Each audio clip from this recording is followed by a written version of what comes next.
dal leen ak jàmm ci AGT News chaîne bi leen di jox xibaar yi wér te wóor abonné leen ngir dara bañ leen a raw.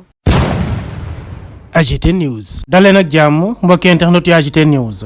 Ousmane Sonko moo nekk jamono ji kii bundu xataal gu méttee métti gu tukkee ci nguurab Sénégal boo xam ne nag amul mbindeef buñ ko mës a tekk fii ci réew mi. ñu doon indiwaat taarixu Ousmane Sonko ci mbirum politique lenn dong lañ ciy gën a jàpp moom mooy ki nga xam ni moo pël jaaxal ñëpp jaaxal surtout président Macky Sall te lenn dong mooy càkkutéefam moom Ousmane Sonko bokk ci jongante yi dagaan baatu askan wi ngir nekk seen njiitum réew. nga xam ne nag xew na ci ay mbiram ñeel li ñu ko génnee ci liste électorale yi jafe-jafe yi ñu nemmeeku tribunal bu Ziguinchor waral sax ñu doon suspendre audience ba loolee dafay wane benn schéma bu doy waar bu yéeme lool buy wane ne undu xataal gu méttee métti moo am ci mbirum politique fii ci suñu am réew di Sénégal. ndaw li nga xam ne état yabal na ko ca tribunal bu Ziguinchor la mu nekkoon di ko daal di yëkkati ci ay kaddu jëmale ko ca tribunal ba di wax ne amul tukaay yi war a mën a tax moom mu daal di atte mbir mu ni mel loolee du lenn lu dul jéem a saboté la nga xam ni moom lañ fa bëggoon def lépp nag daal di tegu ci yoon waaye nag loolee duñ leen ko bañal ndax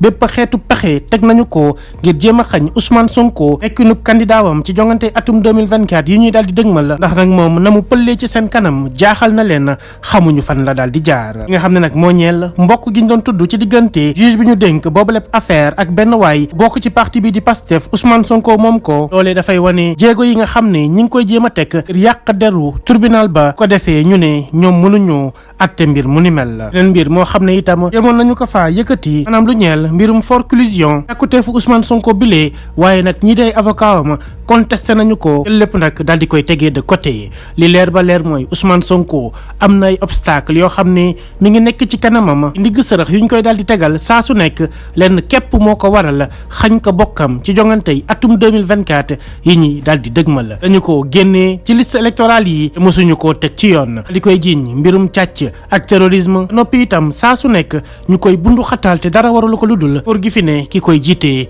di le président Macky Sall Ousmane Sonko ni nga xam ni noonu lañ koy bundu xataalee loolu benn exemple la ci li nga xam ni nguurab Macky Sall noonu lay doxalee ci lu ñeel àq ak yelleefu doomu aadama yi ak réew moo xam ni droit lañ fay doxal ni mu war a daal di tëddee. Ousmane Sonko nag ñi mu àndal di ay avocat ak ñi mu bokkal gis-gis ñoom fas yéene nañoo taxaw temm ngir daal di def seen kéemtalaay kattan ba lépp loo xam ne ay droit am la daal di koy respecté bundu xataal gi bañ a daal di wëy. ñoom nag mbirum génnee Ousmane Sonko ci liste électorale yi dafa romb sax mbirum xeex ngir mu nekk candidat dafa nekk symbole de lutte maanaam mbir mu ñu jël di ko xeex ngir sàmm suñu démocratie sàmm suñu justice ba noppi itam bundu xataal doomu aadama ci lu ñeel wàllum politique fii ci suñu am réew daal di fii mën a jeex. dafa jot itam communauté internationale bi maanaam banqaas yi nga xam ne ñoo nekk ci àdduna bi yëpp daal di surveiller bu baax a baax mbir mii di xew ci Ousmane Sonko gouvernement bu Sénégal itam daal di koy teg bët ba nga xam ni processus électoral bi maanaam ni ñu war a doxalee ngir élection yi ñuy dëgmal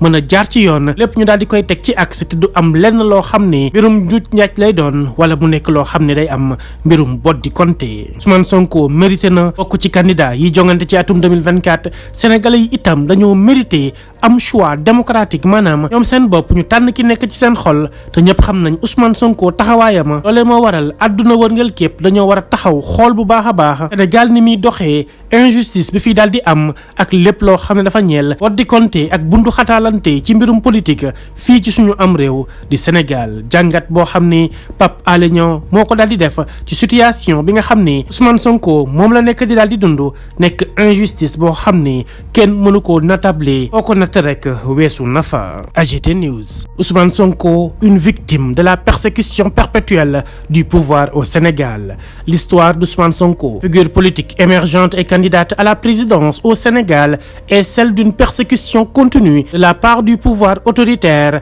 dirigé par Macky Sall. Les développements récents dans l'affaire de sa radiation dans les listes électorales survenue lors de l'audience au tribunal de Ziguinchor illustre un schéma inquiétant de répression politique dans le pays. La contestation de la compétence du tribunal par l'agent judiciaire de l'État et les avocats de l'État semble être une tentative de saboter le processus judiciaire visant à réinscrire Sonko sur les listes électorales. Tactique juridique et cohérente avec une série d'actions entreprises par le gouvernement pour entraver la montée en puissance de Sonko en tant que candidat présidentiel. Les allégations de lien de parenté entre le juge et un membre de PASTEF, le parti de Sonko, ressemblent ressemble davantage à une stratégie de dénigrement visant à discréditer le tribunal. La question de la forclusion de la requête de Sonko est également soulevée, mais elle est contestée par ses avocats qui insistent sur le fait que les actions du ministre de la Justice ne sauraient remplacer